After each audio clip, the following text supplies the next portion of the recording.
For the past 2 years, we have been implementing a BYOD program at CCS.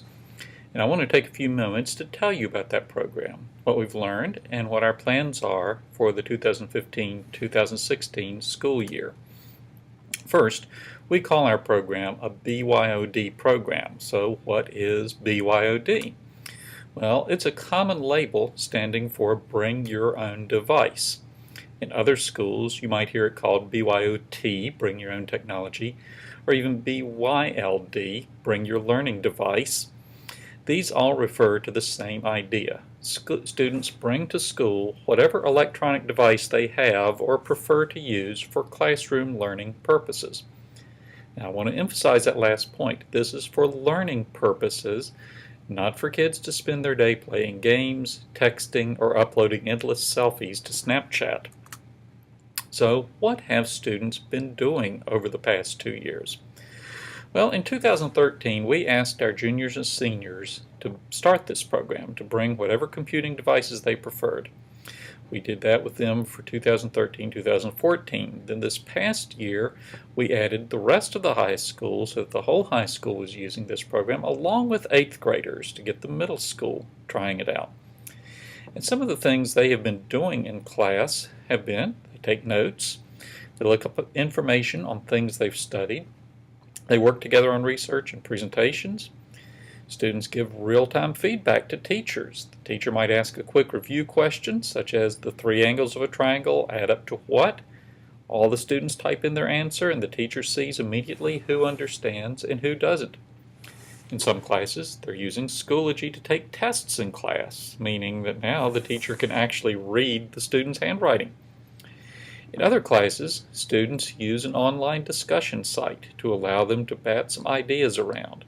Now, when I say that, I know you're thinking, well, why don't they just talk to each other?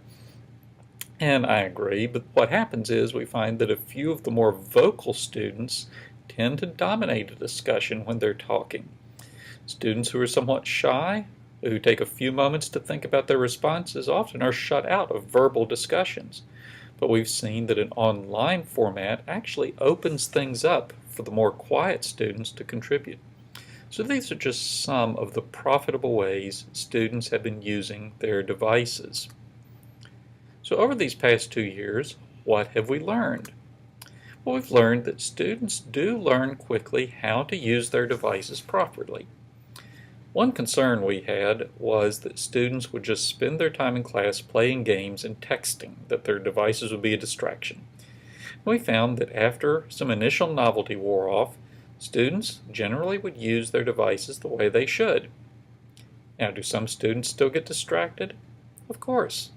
But they're distracted even if they don't have a device. They pass notes to one another, they doodle instead of listening, and all that. We've also learned that there are many ways to use devices in class, and that in fact sometimes the students themselves come up with profitable uses. We don't believe the teachers have all the knowledge, but if we give the students a goal, they can figure out the best way to achieve that goal. Now, over the past couple of years, we have found in watching students work that smartphones, and I include the iPod Touch here, are very difficult for students to use efficiently. Now, they can use them, and students, you've seen your students, they've learned how to text quickly with them, but when it comes to actually writing an essay or looking up information on a website and taking notes on that information, we've just found that smartphones are very inefficient and difficult for the students to use. They're allowed, but they're difficult. We've also found through experience that some types of devices have difficulty connecting to resources the students need. For example, if you have a Windows computer, you don't have to have a Windows computer, but if you do, and if you have Windows 7 Home Edition or Windows 8 Home Edition, we find that those students have difficulty connecting to our school network. It's possible, but it's difficult. The Pro versions of Windows 7 and Windows 8 work easily. So again, that's just a matter of something being more difficult to use. So those are some of the things we've learned over the past couple of years. So what are our plans for the new school year in the fall? But we're expanding the program to include all of our middle school and high school students, grades 6 through 12. This is as far as we're planning to expand BYOD for the time being. So we will expect all of our students in middle school and high school to bring a suitable device to school every day. I mean, that's the same way they're expected to bring other school supplies with them. We expect them to have pencil, paper, calculator. They're going to need to have a computing device with them.